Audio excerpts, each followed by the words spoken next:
day, everybody, and welcome to the Coldest Murder. Of course, this is Mike Missinelli with you, my partner Vince Mola, and this is episode 3 of the Coldest Murder, where we go back in time and try to figure out this cold case that has haunted many people in the Delaware Valley, especially the people in Bristol Borough, of a 9-year-old girl, Carol Ann Dougherty, being raped and murdered in a Catholic church in the little town of Bristol Borough. And we have a very special guest with us today.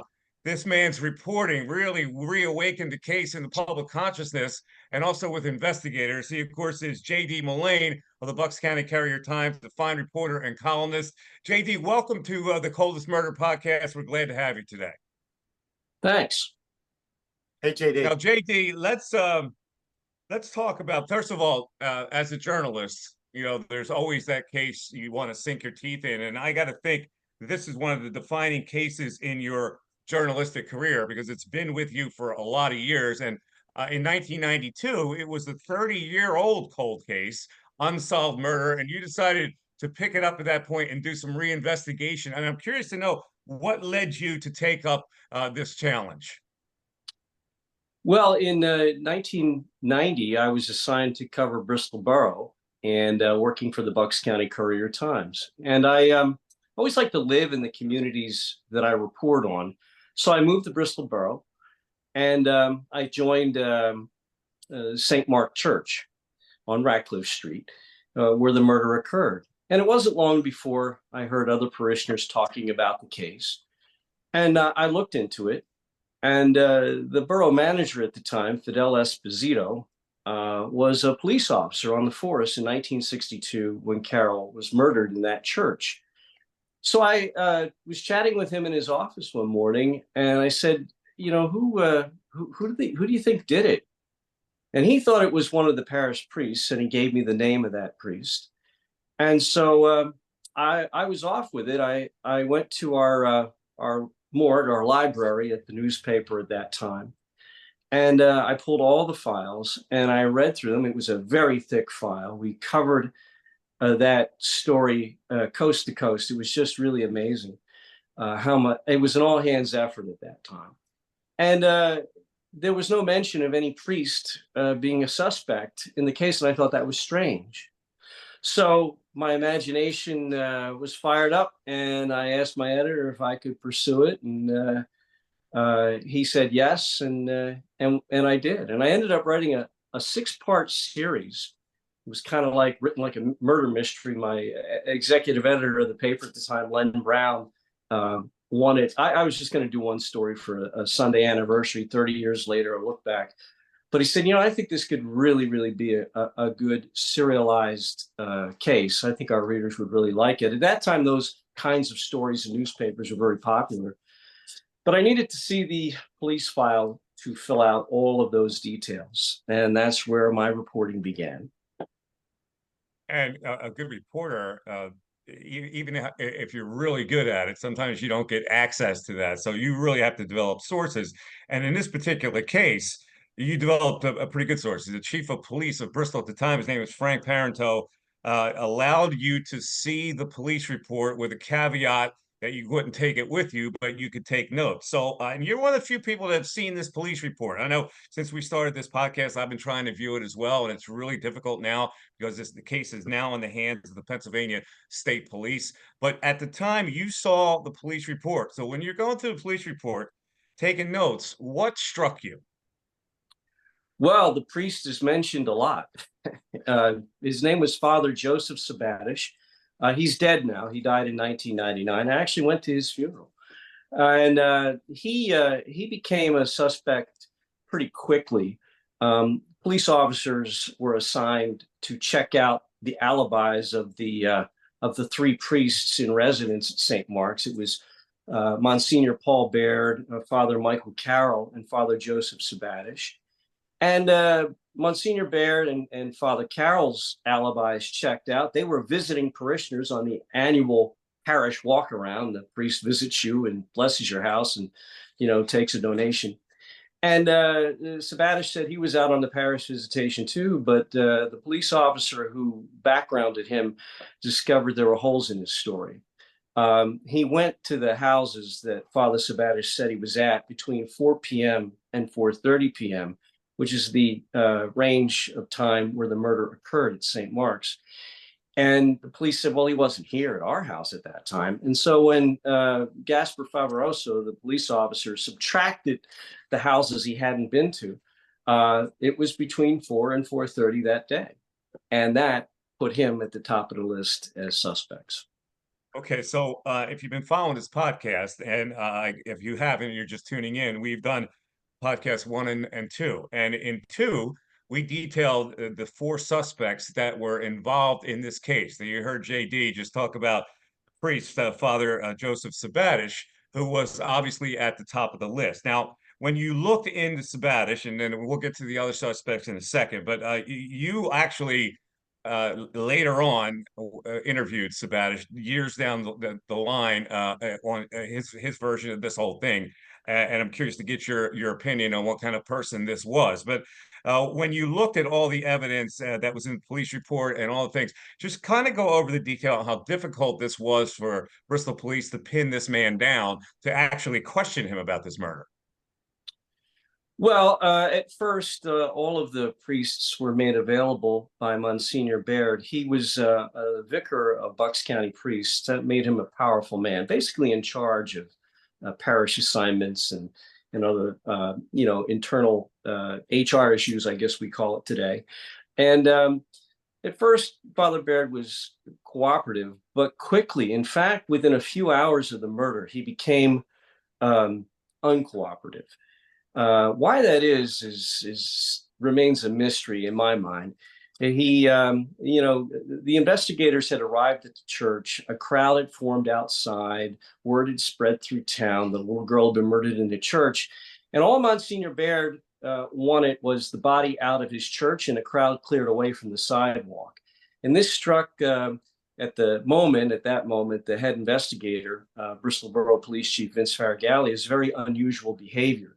And he wasn't going to move the crowd, and he wasn't going to move the body until, the police were through, securing the crime scene and gathering whatever evidence they could get.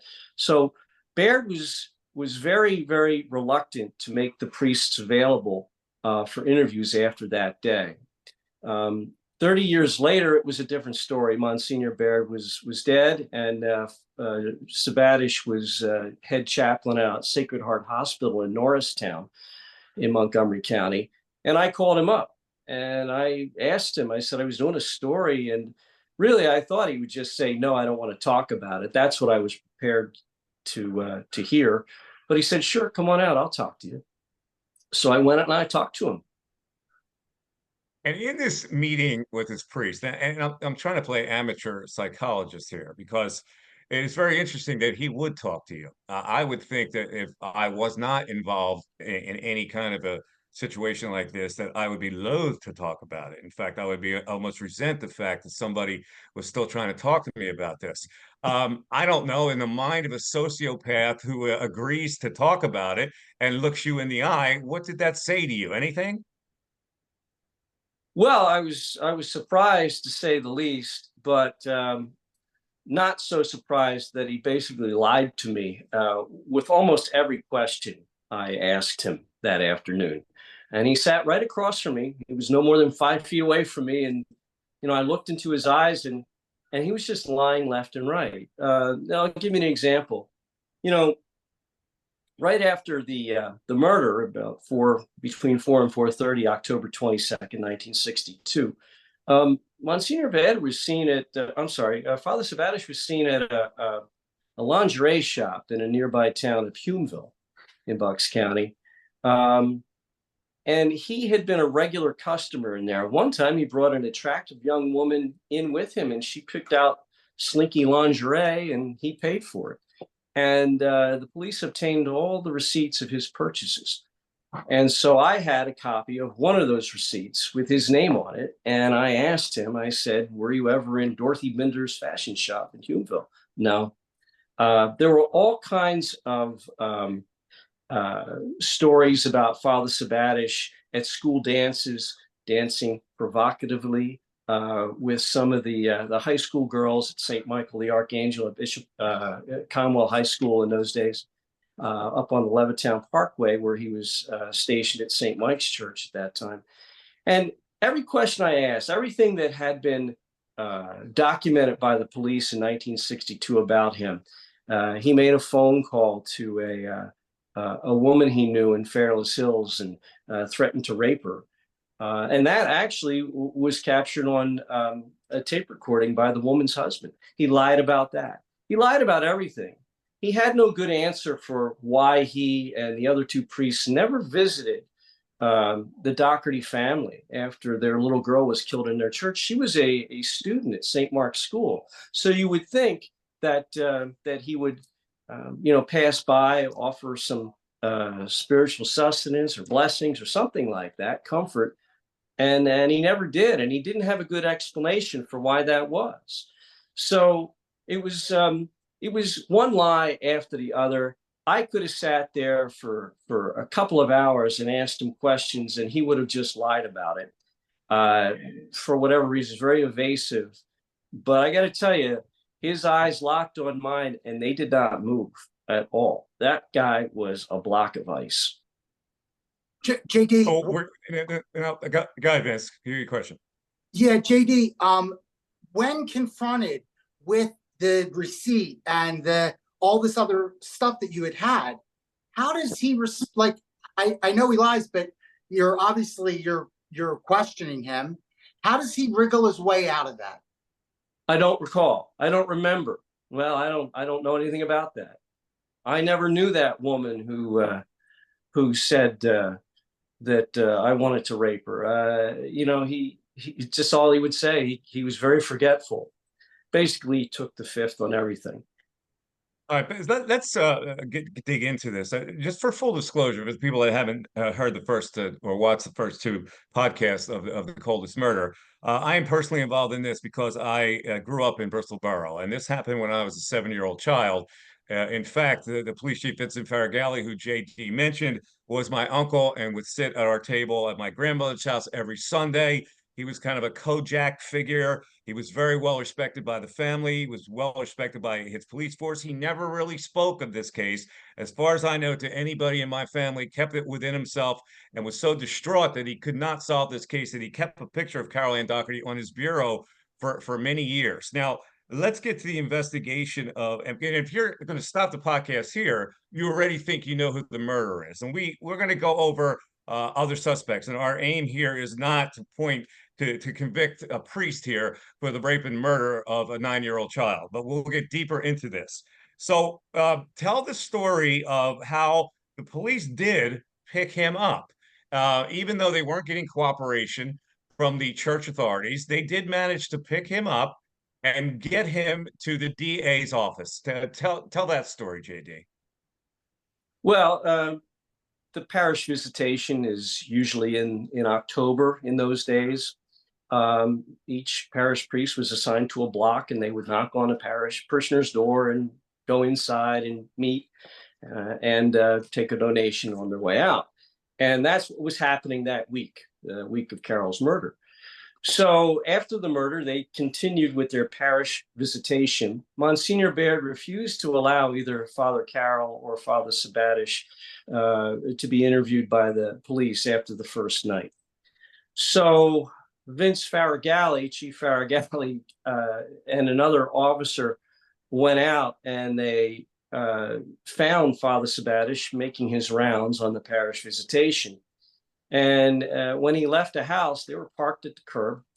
And the chief says, Father, can you step over here? And Father Sabadish came over, and the officer opened the door, and they basically shoved him into the back seat. And without telling Father Sabadish where he was going, they took him right to Doylestown, the county courthouse, where there was a lie detector machine and a detective waiting for him. They were going to question him, find out if he had anything to do with the murder. And they gave him the lie detector test, which he passed, as we will find out other suspects also passed. But I take it back to your interview with him. When you looked in his eyes and he locked eyes with you, did you see a killer behind those eyes? I just saw a guy who had something to hide. And I think you're right. Your natural instinct is that, well, this guy did it. But as you know, there were other suspects, and they were great suspects. You know, the evidence they had on some of these other guys was just amazing. And that's the problem with the Carol Dougherty case. Detective in Bucks County recently told me it's the white whale of unsolved murders in Bucks County. And that's one of the reasons. Just as soon as you think it's Father Sabadish, another suspect comes along, and it's not Father Sabadish anymore. It's this guy. And then another guy. Yeah, and we're obviously going to go over these kind of suspects, but to stay with the priest, because when you're trying to, first of all, DNA evidence today would have solved this case. Back then, they had hair samples, very inconclusive, and they had some DNA that they just could not do anything with. And they had pubic hair in her hand that they could not match at all, and could not get that kind of evidence. But when you look into his background, other than him making the sexual advances on the telephone with the woman from Fairless Hills, he had a very checkered past as a priest. He was transferred something like 16 times from parish to parish with all kinds of allegations that will come out later, including from a couple of women who claim that he actually sexually assaulted them as children. Talk about that with us. Yeah, that happened. I discovered that years and years later as I stayed with the story. You know, I had two women and a man call me to say they had been molested by Sabadish, and I believed them because they all described he would take them. You know, priests were so trusted back then. You know, I'm going to spend the day with Father Sabadish at his mother's house in upstate PA. Fine, go ahead. You know, what's safer for a parent than, you know, the custody of a priest, you know?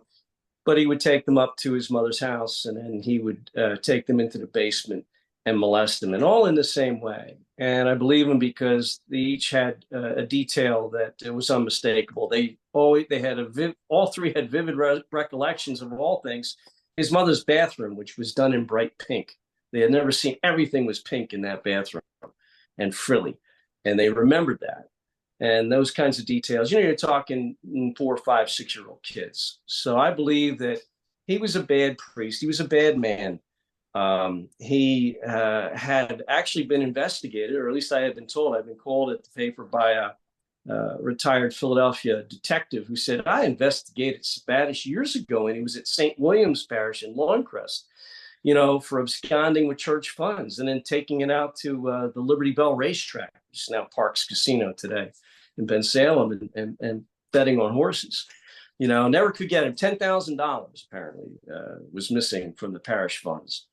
And so all kinds of allegations. He disappeared right after the murder. There was no announcement from the pulpit from Monsignor Baird as to where Father Sabadish had gone. But when he came back some weeks later, parishioners at the time recalled distinctly that when he was handing out communion, his hands would shake, and he could never make eye contact with people, you know, in the parish. Everybody suspected it was Father Sabadish. I mean, it just seemed like an inside job, including a lot of the cops. I have contacted and spoken to the two women who claimed that they were molested by Father Sabadish at a very young age. Hopefully, they will have enough courage to come on the podcast to tell their stories. But you know, we're talking about a guy who, after he has been investigated by the police, is moved out of St. Mark's Church, only returned weeks later. I'm not sure I really understand this whole thing unless they're trying to get the heat off of him. But also within this, he apparently did not provide comfort to the Dougherty family. Frank Dougherty, the father, was a very staunch Catholic. And in fact, did he not go into a confessional to confess to Joseph Sabadish? Well, I talked with Frank Dougherty at the time, and he said that he always suspected Father Sabadish had killed his daughter. He told me that. And he didn't have any evidence for that. It was just a feeling. He never liked that guy. There's something that struck Frank weird about Joseph Sabadish. So within a week of the murder, he went to confession Saturday night. Father Sabadish was hearing confessions, and he went into confessional and he said, "Father, is it possible that a priest killed my daughter?" Frank didn't say, "Did you kill my daughter?" He said, "Is it possible that a priest killed my daughter?" And Sabadish's answer to him was, "Well, you're entitled to your opinion." And so as Frank began to explain why he felt that it could be a priest, there was no answer, no answer, no answer. And he got out, and Father Sabadish had left the confessional, had just left him there all alone in the church, and just walked out. Didn't say, "I'm leaving," didn't say goodbye, just left. So that was a very strange element to the story too. This whole thing with the priests is very odd in that you would think if they're going to transfer him out, they would have transferred him out just like he had been transferred out many other times before, and yet they brought him back to St. Mark's, which must have been weird for people who at that point probably knew that police were investigating him as a suspect. So I don't really get why he was brought back, but he was, and I just can imagine the awkwardness that was within the parishioners of St. Mark Church, you being a parishioner. Yeah, and it was something that was whispered about even 30 years afterward. People didn't like it being brought up. And so, you had to deal with the ghosts of that time. People, it was an unsolved case. The setting was tragic. The victim, of course, a tender age child, a little girl, a student at St. Mark's School. It was just so tragic. And if you talk to the students, her fellow classmates, at St. Mark's at that time, that left a mark for them. I don't think a little part of them ever really fully recovered from that murder. We're talking to J.D. Mullane. He is a reporter and columnist for the Bucks County Courier-Times, whose investigation of the Carol Ann Dougherty case 30 years after the fact really reawakened some investigation. So let's get into that before we get to the other suspects. You're privy to the police report, but also privy to what happened in 1992, because your articles now kickstart more investigating and looking into this case. The Bristol police were befuddled. There was a detective named Randy Morris who took up the cause to reinvestigate this case, and in fact, they did ask for outside help with a organization called the VDOC Society, which is a bunch of investigators, police people, forensic investigators who have used their expertise to solve other cold case crimes. Pick it up where the Bristol police actually solicit the help of the VDOC Society to the point where the VDOC Society was going to move into the municipal building in Bristol and set up shop so they could investigate this particular case, and they were certain they could solve it. They were certain they could solve it. They actually had set up an office for them with a copying machine and computer access, and they were all set to go. And the Bucks County District Attorney, Alan Rubenstein at the time, decided that he was going to take the case and put it before a grand jury. They had all read my series in the Courier, and Alan Rubenstein, the DA, thought that, well, if we can get some of these people like the priest and Frank Dougherty and whoever is still around and put them before the grand jury and grill them, maybe we can solve the case. And that's what he did. Of course, when a case goes before the grand jury, all bets are off, and the VDOC Society was cut out. And I think it left a very bad taste in the mouth of Chief Paranto and Detective Morris, because they were all set. The chief told me about this particular meeting where they expected everything to go smoothly, and he said a detective with the DA's office turned the meeting sideways and got rather indignant about an outside source coming in to try to solve this case. And that's where the Bucks County DA's office kind of snatched the case away. And at that point, convened the grand jury. Tell us about the grand jury process with the suspects. Well, they brought in Father Sabadish. They grilled him. He answered all their questions, and I talked to Alan Rubenstein afterward, and he said the priest didn't do it. He said, I'm convinced he didn't do it. I said, well, who did do it? And he wouldn't tell me. A smart man. Unless you got the guy nailed, you don't give a name up to the press. So, if Alan says the priest didn't do it, well, that's pretty good for me because he, as DA, had solved 8 cold case murders in Bucks County. So, he had a lot of experience. His detective staff had a lot of experience in these kinds of cases. But like I say, this one's a hard one to crack. They brought in Frank Dougherty. They also brought in another suspect that was developed many years later, a guy named William Schirer. And Schirer was seen outside the church about the time of the murder on October 22nd, 1962. Unfortunately, the eyewitness who saw him outside the church did not give up that information until 1982, when he was arrested for domestic assault. And he was brought down to the police station. He said, I got something else I got to tell you. I saw this guy, Bill Schrader, outside St. Mark Church at the time of that little girl's murder. I didn't want to tell Chief Faragalli because I hated the guy. He was always busting me for this, that, and the other thing, busting my chops. So Randy Morris developed that suspect, who was still alive at the time. He had done prison time in Louisiana. He had since moved to Louisiana for involuntary manslaughter. He set a trailer home on fire and accidentally. Yeah, so let me stop you right there, because then we'll Yeah. get into all the other suspects. So for Yeah. right now, we have, and we identify the suspects in podcast 2, but we have a priest that many people think did it, and you just heard the evidence against him and all the circumstantial things that are involved with Sabadish, the priest. Now let's move on to other suspects. There were 4 suspects in the case. The first suspect was a handyman named Frank Zukaro. He was an aging handyman who had been actually seen on Ratcliffe Street the day of the murder. He was kind of an inebriated guy and kind of a loose wire in town. He actually confessed to the murder, and he had details about the murder. Later on, they dismissed it as him just being kind of a fool. And the investigator admitted that he kind of coerced the confession out of him. Let's hold that for a second, because I want to talk to you about Zukaro. There was a 19-year-old kid named Wayne Roach, whose parents thought that he had committed the crime because they had found a notebook where Carol Ann Dougherty's name was scribbled in it. They called police. He must have been a troubled kid. They felt sure that because he had this name in his notebook that he actually committed the murder. As it turns out, a postmaster in Bristol claimed to have seen him in Bristol the day of the murder. It was found out later that he had been taking a driver's test in Virginia, so he was canceled out.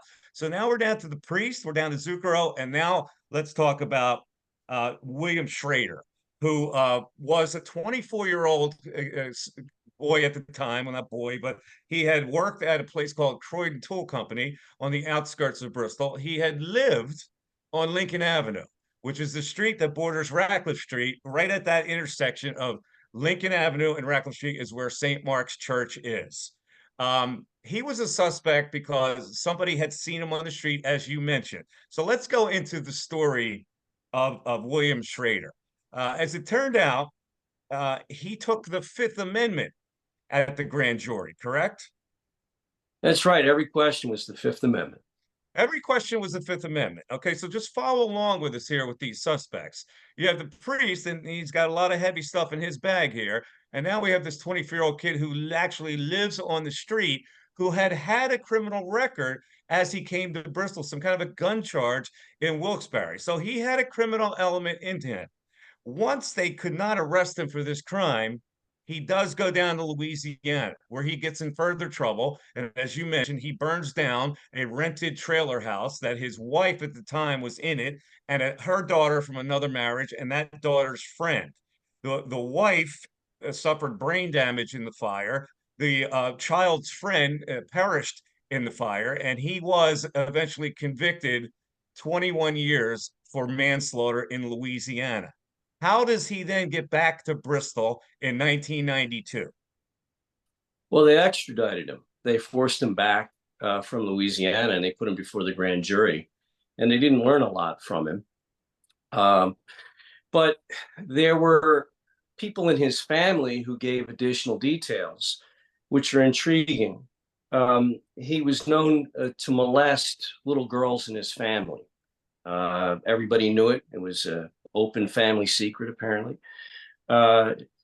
He also had nightmares. His wife had told one of the county detectives in 1993, I believe that's the year they convened the grand jury on the Dougherty case, that he would have this recurring nightmare of a little girl, blonde-haired, blue-eyed, floating above his bed like some spectral figure, and it would terrify him.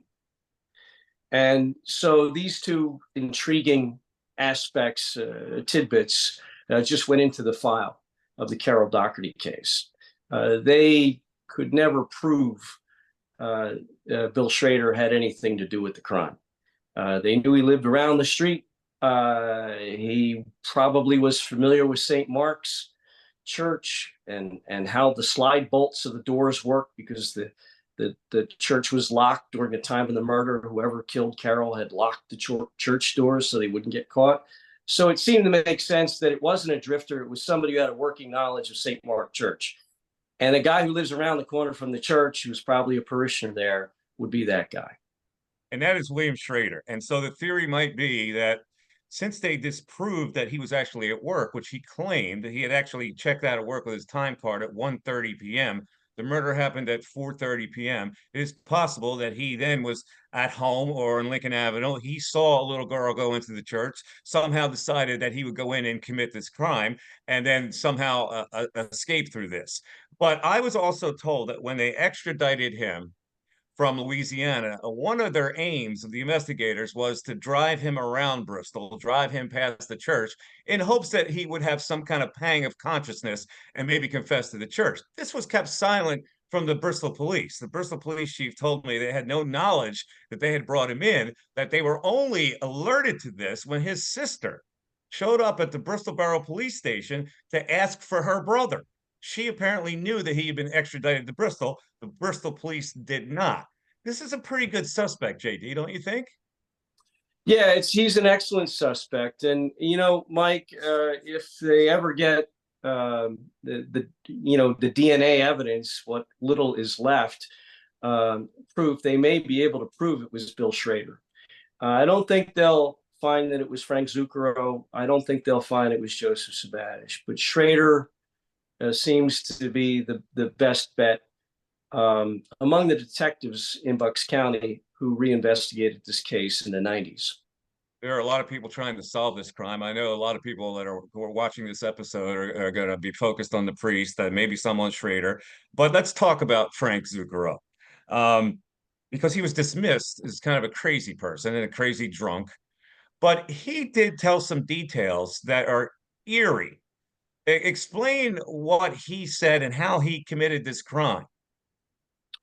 Well, Frank Zukaro was 60 years old. He was an alcoholic. I don't believe he ever went to school, or he dropped out in the third or fourth or fifth grade. He was one of those stories in Bristol, and he was well known because he was a handyman. He would sweep your walk, clean your porch. He would do anything for a buck.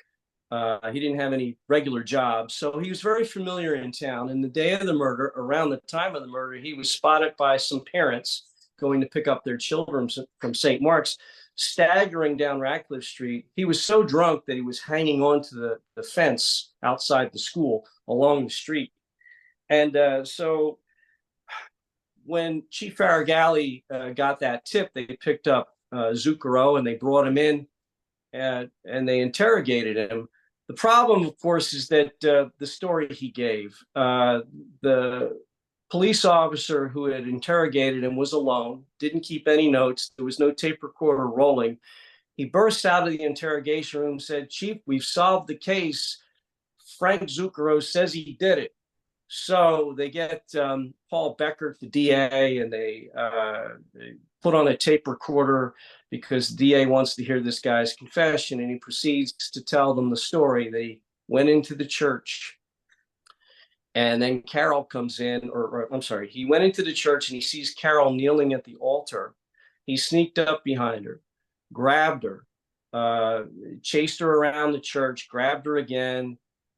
She bangs into a pew, and then he grapples her and drags her up into the choir loft and rapes her. Takes off one of her shoes, takes off one of her socks, folds the sock, puts it in her mouth so nobody can hear her screams, and then he leaves. And the problem, of course, like I said, is that this one police officer who got this story out of Frank Zukaro did not have a tape recording of the interview. And Frank later told his family that this cop was threatening to kill him if he didn't confess to the murder. And that scared him so much that he just told, the police officer led him through, the scenario. So was it Frank Zucaro's scenario, or was it the police officer who was interrogating him? Was it his scenario of what happened? So if you listen to the tape recording of Frank Zukaro confessing to this crime, describing what's going on, he's clearly not in his right mind. He starts talking about like a voice in his head telling him things. And this is why Chief Faragalli dismissed him as a suspect. Faragalli knew Zukaro real well. Zukaro exposed himself to little girls around town, never physically touched them, but among those little girls were Chief Faragalli's daughters. So he knew Zukaro real well as a sex offender. And but he said it just didn't add up that a guy staggering drunk, having to hold on to a fence, could go into a church, grab a little 9-year-old girl, break away from him catch up to her, drag her up into the choir loft, rape her, and then, have the presence of mind to lock the doors of the church and do all the, commit the crime and then leave, unlock all the doors to the church. It just didn't add up to Vince, because he knew this guy. He wasn't that smart. So that's why. And I can see why they dismissed him. However, there's one detail that can't escape any of us. And you mentioned that she banged her hip on a pew. And in the autopsy and examination of the body, there was a bruise on her hip that might have been caused by her running into a pew. This is the eerie part of Frank Zukaro. Yeah. What are your thoughts on that? Yeah, that's one of the details he gave, that she broke away from him and blindly banged into a pew, banged her hip. So the police went over to Murphy's funeral home, where Carol's body was prepared for the viewing, and they found the bruise, and they measured it, and it measured identically the height of the pew to the where the bruise was on her body. The other detail that's intriguing is that the sock they found in Carol's mouth, it had been folded in an unusual way, it was folded in 3. And when Mike Manto, Sergeant Manto was a police officer at the time, he went to Zucaro's house, and he went into his bedroom and opened his bureau drawer, and there were all the socks there folded exactly as the sock had been folded that had been stuffed into Carol's mouth. So those 2 details made him a great suspect. JD, we're going to close on that note, and we're going to leave everybody hanging here, because now we have 3 suspects, and we've gone from one who many people would think would be the most likely suspect to somebody who makes a lot of sense that he could be the murderer, to this crazy man who produced some details that may think that he might be the killer. Vince, before we let JD go and before we close this podcast, do you have any questions for him? This bruise component, how much could that have been the police leading a potential witness into telling a story that they wanted it to conform with the evidence that they had? Could they have, which is not uncommon. Can you shed any light on that, JD? Yeah, Vince Faragalli talked to me about that. He, every cop on that force wanted to solve this crime.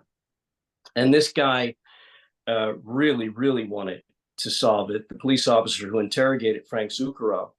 And what Vince told me was that after talking with him about the way he conducted the interview, Vince told me, that Chief Farragalli told me, he just wanted to be a hero. That's why he did it. He coerced Frank Zukaro to tell this story.